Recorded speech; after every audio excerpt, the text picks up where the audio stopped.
உங்ககிட்ட ஒன்று கேட்கலாமா? என்ன கேளு. இந்த எலெக்ஷன்ல உங்க வேட்பாளரை எதிர்த்து நான் பார்வதியை நிற்க வச்சதால உங்க கோவத்துக்கு ஆளாயிட்டேன். இன்னும் கொஞ்ச நேரத்தில் எலெக்ஷன் ரிசல்ட் தெரிஞ்சிடும்.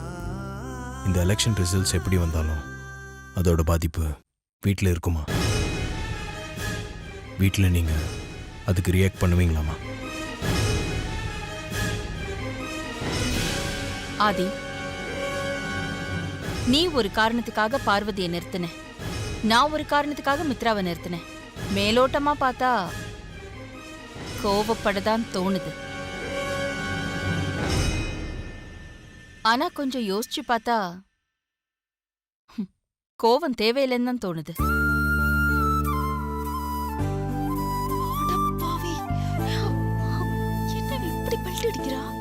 ரிசல்ட் தெரிஞ்ச உடனே எல்லாத்தையும் மறந்துட்டு எப்பவும் போலதான் வீட்ல இருப்பேன். தேர்தலால ஏற்பட்ட கோபதாபங்களை வீட்ல காட்டிக்க மாட்டேன்.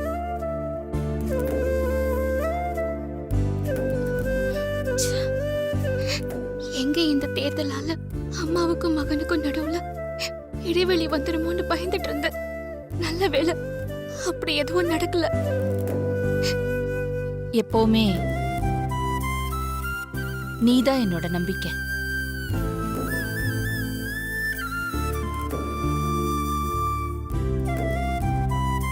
உன்னை எப்படி நான் வெறுத்து ஒதுக்க முடியும் ஆதி? தேங்க்ஸ்மா.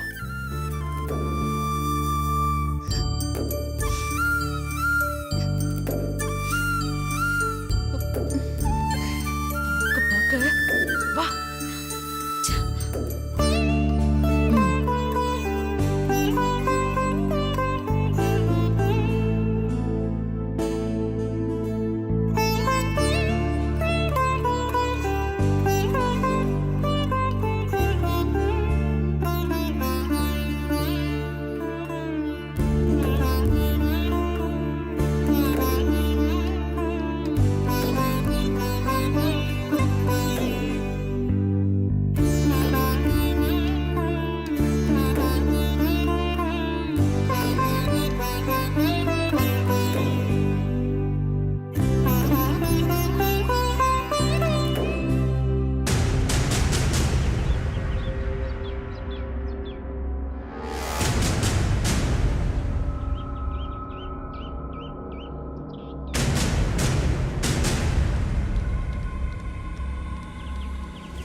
என்னங்க ஆச்சு ரிசல்ட்?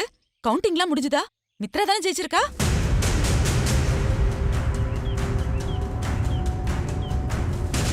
அது மேடம், பெருவாரியான ஓட்டு வித்தியாசத்துல பார்வதி அம்மா ஜெயிச்சிட்டாங்க.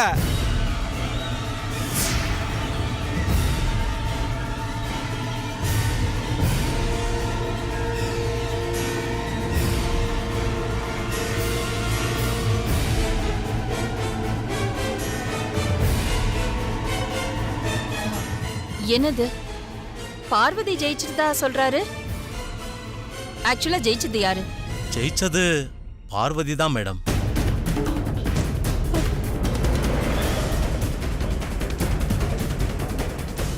நீங்க கவுண்டிங்லாம் ஒழுங்கா பாத்தீங்களா? அவளுக்கு எத்தனை ஓட்டு விழுந்திருக்கு? அது மொத்த ஓட்டும் பார்வதிக்கு தான் விழுந்திருக்கு.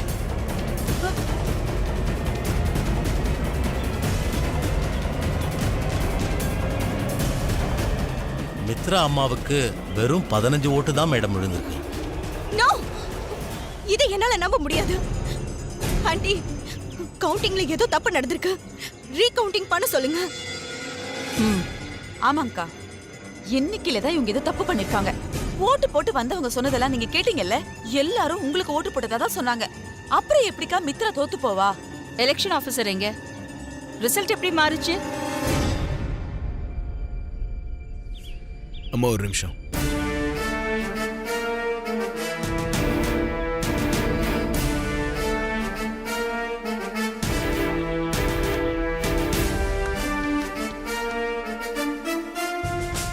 பார்வதி ஜெயிச்சது உங்களுக்கு வேணா நம்ப முடியாம இருக்கலாம்.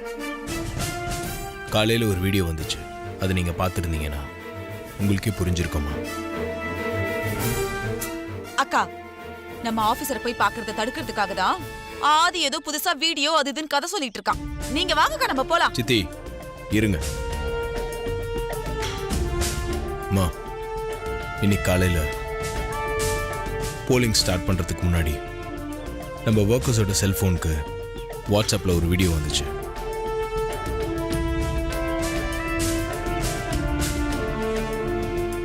அந்த வீடியோவை நீங்களே பாருங்க. அதுக்கப்புறம் உங்களுக்கே தெரியும் ஏன் ரிசல்ட் இப்படி வந்துச்சுன்னு. என்ன வீடியோ? அண்ணா, உங்கள் மொபைலுக்கு காலையில் ஒரு வீடியோ வந்துச்சுல? ஆமா சார், வந்துச்சு. அந்த வீடியோவை பார்த்ததுக்கு அப்புறம் தான் பார்வதி அம்மாக்கு ஓட்டு போடணும்னு முடிவு பண்ணி ஓட்டு போட்டேன்.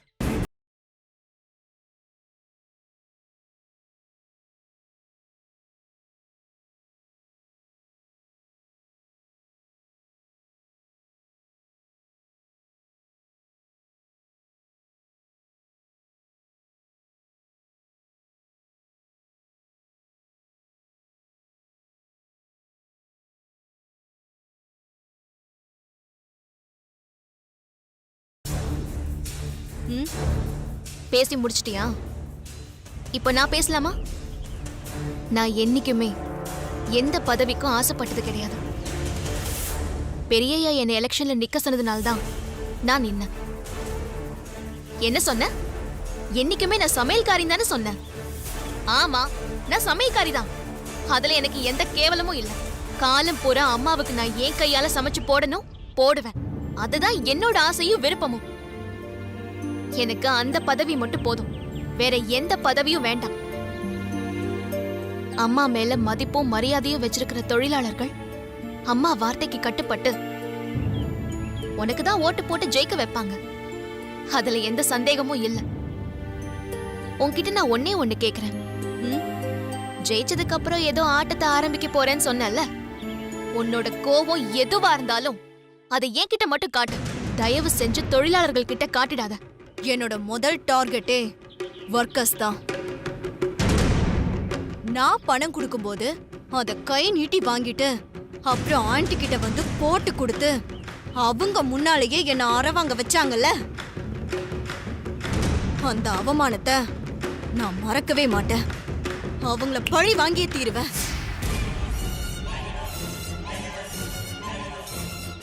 நான் பதவிக்கு வந்ததும் அவங்க என்கிட்ட வந்து சொல்ற எந்த குறையையும் நான் மேனேஜ்மெண்ட்டுக்கு எடுத்துட்டு போகவே மாட்டேன். அதே மாதிரி மேனேஜ்மெண்ட்ல இருந்து அவங்களுக்கு ஏதாவது நல்லது செய்யணும்னு நினைச்சா கூட நான் ஏதாவது செஞ்சு அவங்களுக்கு எந்த நல்லதும் கிடைக்காத மாதிரி எப்படியாவது தடுத்து நிறுத்திடுவேன். இத நீ உன்னை முன்னிறுத்தின அம்மாவுக்கும் அம்மா வார்த்தைக்கு கட்டுப்பட்டு உனக்கு ஓட்டு போட்டவங்களுக்கும் செய்யற நம்பிக்கை துரோகம். பாடுபட்டு உழைக்கிற தொழிலாளர்கள் எப்பவும் நிம்மதியா சந்தோஷமா இருக்கணும். அப்போதான் நாடு நல்லா இருக்கும். அவங்க மனசு வேதனைப்பட்டா நாம யாருமே நல்லா இருக்க முடியாது. நீ தொழிலாளர்களை பழிவாங்குற எண்ணத்தை விட்டு. ஓ, நீயும் அவங்கள மாதிரி வேலைக்காரி தானே, அதான் உங்களுக்காக சப்போர்ட் பண்ணி பேசிட்டு இருக்க. ஏய், நான் உன்னையும் விடமாட்டேன், அவங்களையும் விடமாட்டேன். பழி வாங்கியே தீருவேன். இனிமே பாருங்கடி என் ஆட்டத்தை.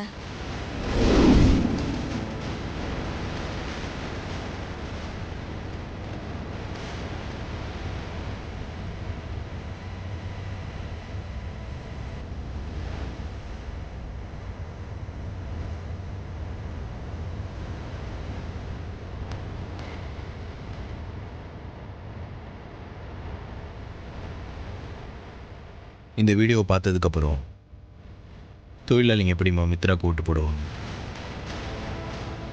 ஓட் கவுண்டிங்கில் எந்த தப்பும் நடக்கலை. மித்ரா தப்பாக நடந்துக்கிட்டது தான் அவள் ஓட்டு வாங்காததுக்கு காரணம்னு இப்போ உங்களுக்கு நல்லா புரிஞ்சிருக்கும்.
வாழ்த்துக்கள் பார்வதி. வாழ்த்துக்கள் பார்வதி, வாழ்த்துக்கள். வாழ்த்துக்கள் வாழ்த்துக்கள் வாழ்த்துக்கள், வாழ்த்துக்கள் பார்வதி, வாழ்த்துக்கள். தேங்க்ஸ். வாழ்த்துக்கள், வாழ்த்துக்கள் பார்வதி, வாழ்த்துக்கள். நன்றி. ரொம்ப நன்றி. மாமா ஒரு நிமிஷம் வாங்க.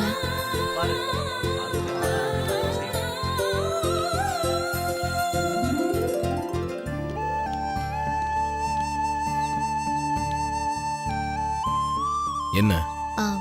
மித்ரா என்கிட்ட கோவில்ல பேசினத யாரு வீடியோ எடுத்து எல்லாருக்கும் வாட்ஸ்அப்ல அனுப்புனாங்க? நான் தான். நீங்களா? என்ன மாமா சொல்றீங்க? அம்மா தொழிலாளிங்க கிட்ட எல்லாம் பேசிட்டு நம்ம கிட்ட வந்து இதுக்கப்புறமும் உனக்கு ஜெயிப்போன்ற நம்பிக்கை இருக்கான்னு கேட்டு போனாங்களே. நீ கூட என்கிட்ட இதுக்கப்புறம் ஜெயிப்போன்ற நம்பிக்கை இல்லைன்னு சொல்லிட்டு போனல. ம். ஆனா எனக்கு நீ எப்படியும் ஜெயிப்பன்ற நம்பிக்கை இருந்துச்சு. அதுக்கேற்ற மாதிரியும் நடந்துச்சு. கோயிலில் உன்கிட்ட மித்ரா வந்து எப்படியும் இடக்கூடமா எதனா பேசுவான்னு எனக்கு தெரியும். நான் நினச்ச மாதிரியே அவளும் உன்கிட்ட அப்படி தான் வந்து பேசினான். அவள் உன்கிட்ட என்ன பேசினாலோ அதை தான் நான் இங்கே எல்லாருக்கும் தெரிய வச்சேன். அவ்வளோதான். எப்படியோ என்ன ஜெயிக்க வச்சிட்டீங்க. ஆனா அம்மா வேற ரொம்ப டென்ஷனா இருக்காங்க. அதுதான் கொஞ்சம் பயமா இருக்கு. அம்மா மித்ரா மேலே தான் கோவமா இருக்காங்க, உன் மேலே இல்லை. சரி வா.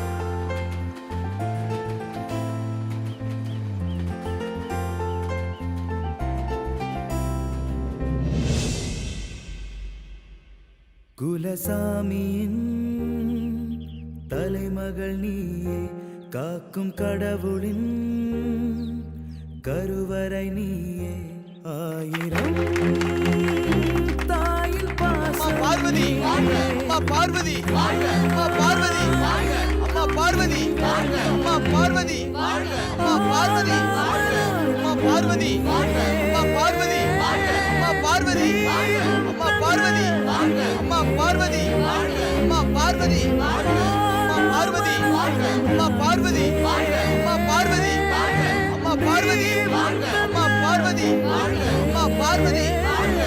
நமது யூனியன் புது தலைவி, நமது யூனியன் புது தலைவி, நமது யூனியன் புது தலைவி, நமது யூனியன் புது தலைவி, நமது யூனியன் புது தலைவி, நமது யூனியன் புது தலைவி, நமது யூனியன் புது தலைவி, நமது யூனியன் புது தலைவி, நமது யூனியன் புது தலைவி, நமது யூனியன் புது தலைவி. ஒரு நிமிஷம் நிறுத்துங்க, நிறுத்துங்க. சார் உள்ள போய் ஜெயிச்சதுக்கான சர்டிஃபிகேட் வேண்டலாம் சார். வாங்க சார்.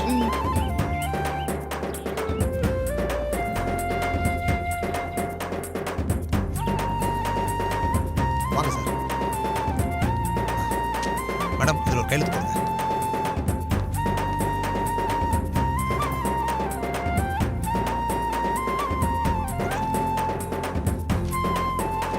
இந்தாங்க மேடம்.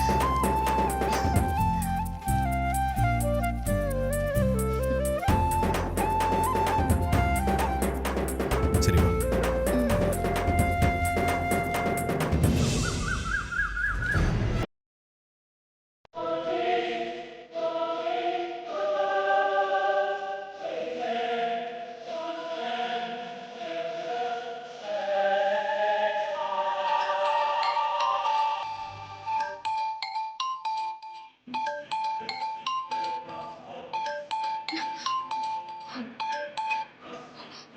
ஹலோ.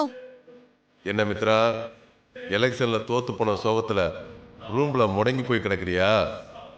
தேர்தல்ல வெற்றி தோல்வியெல்லாம் சகஜம். இதுக்கெல்லாம் நான் உடைஞ்சு போய் உட்கார மாட்டேன். என்னமோ பப்ளிக் எலெக்ஷன்ல நின்று தோத்து போன அரசியல்வாதி மாதிரி பேசுற. கீழே விழுந்தாலும் மீசையில மண் ஒட்டலன்னு சொல்லுவாங்களே, அது இதுதானா? இப்ப என்ன வேணும் உனக்கு? எதுக்காக கால் பண்ண? உன் அக்கா நந்தினி கிட்ட உன்னை எலெக்ஷன்ல தோக்கடிச்சு காட்டுறேன்னு சவால் விட்டேன். நான் சவால் விட்ட மாதிரியே உன்னை தோக்கடிச்சிட்டேன். இந்த சவால் விஷயம் உனக்கு தெரியணும்ல, அதை சொல்றதுக்காக தான் உனக்கு இப்போ ஃபோன் பண்ணேன். சும்மா சீன் போடாத. எலெக்ஷன்ல நான் ஜெயிக்காததுக்கு காரணம் நீ ஒண்ணும் இல்ல, ஆதி. நான் ஒர்க்கர்ஸ்க்கு எதிரா பேசினத எனக்கே தெரியாம வீடியோ எடுத்து அத வாட்ஸ்அப்ல அனுப்பி கடைசி நேரத்துல என்ன ஜெயிக்க விடாம பண்ணது அந்த ஆதிதான். நீ நினைக்கிற மாதிரி வாட்ஸ்அப் அனுப்புனது ஒன்றும் ஆதியோட வேலை இல்லை. நீ பேசினத போன்ல வீடியோ எடுத்தது நான் தான். அதை எல்லாருக்கும் அனுப்புனதும் நான் தான். ஏய், நீ யாரு? ஆதியோட ஆளா? நான் ஒன்னும் ஆதியோட ஆள் இல்ல. நான் கேட்ட பணத்தை கொடுக்காம என்னை ஏமாத்துனது இல்லாம என்ன பிடிக்கும் நினைச்ச உனக்கு உங்க அக்கா நந்தினிக்கும் நான் தண்டனை கொடுக்கும்னு நினைச்சேன். நான் நினைச்சபடி தண்டனை கொடுத்துட்டேன். இனிமேலாவது நான் நினைச்ச என்ன வேணாலும் செய்ய முடியுங்கிறத புரிஞ்சுக்கிட்டு நான் சொல்றபடி கேட்டு நடந்துக்குங்க. இது வெறும் ஆரம்பம் தான்.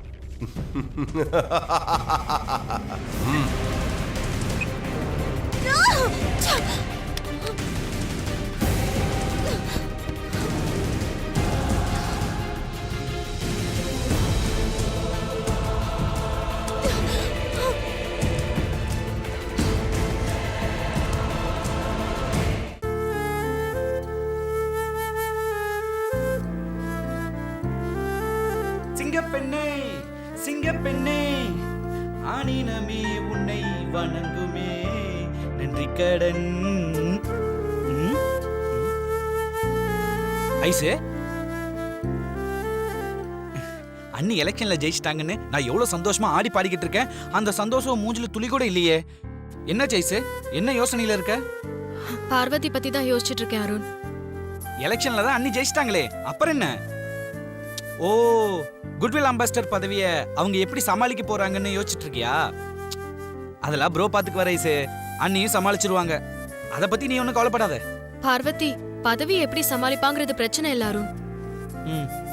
ஆண்டி எப்படி சமாளிக்க போறாங்கிறது தான் பிரச்சனை. நான் அத பத்தி தான் யோசிச்சுக்கிட்டு இருக்கேன். நீ என்ன சொல்ற ஐசு? எனக்கு ஒண்ணுமே புரியல. அண்ணி எதுக்கு அம்மாவை சமாளிக்கணும்? நம்ம நோக்கம் என்ன? ஆதி பார்வதியோட காதல் கல்யாணத்தை ஆண்டியை ஏத்துக்க வைக்கணும், அதானே?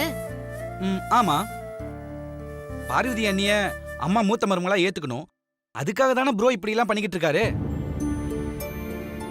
ஆண்டி பார்வதிய மருமகளா ஏத்துக்கணும்னா ஆண்டியோட குட் புக்ல பார்வதி முதல்ல இடம் பிடிக்கணும். ஆனா இப்ப இந்த குட்வில் அம்பாசிடர் எலெக்ஷன்னால என்னாச்சு? பார்வதி எலெக்ஷன்ல நின்னதே ஆண்டிக்கு பிடிக்கல. அதையும் தாண்டி பார்வதி இப்ப ஜெயிச்சு குட்வில் அம்பாசிடரா ஆனதுனால ஆண்டியோட குட் புக்ல இருந்து பார்வதி காணாம போயாச்சு.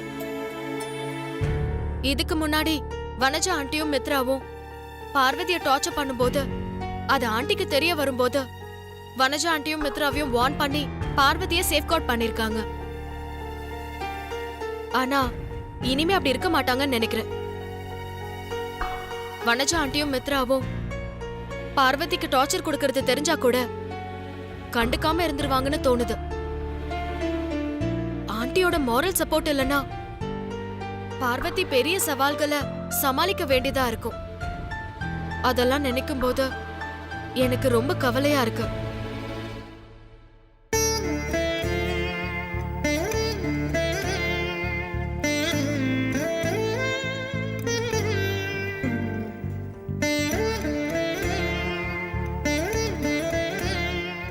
நான் எலெக்ஷன்ல ஜெயிச்சிட்டேம்மா. ஆனா இந்த வெற்றிய என்னால சந்தோஷமா கொண்டாட முடியல. அம்மாவோட வெறுப்புக்கு ஆளாயிட்டோமேனு மனசுக்கு ரொம்ப வருத்தமா இருக்கு. மித்ராவை பத்தின உண்மை தெரிய வரும்போது எல்லாம் சரியாயிடும்னு மாமா சொல்லிருக்காரு. இருந்தாலும் என் மனசுக்கு கேட்கலம்மா.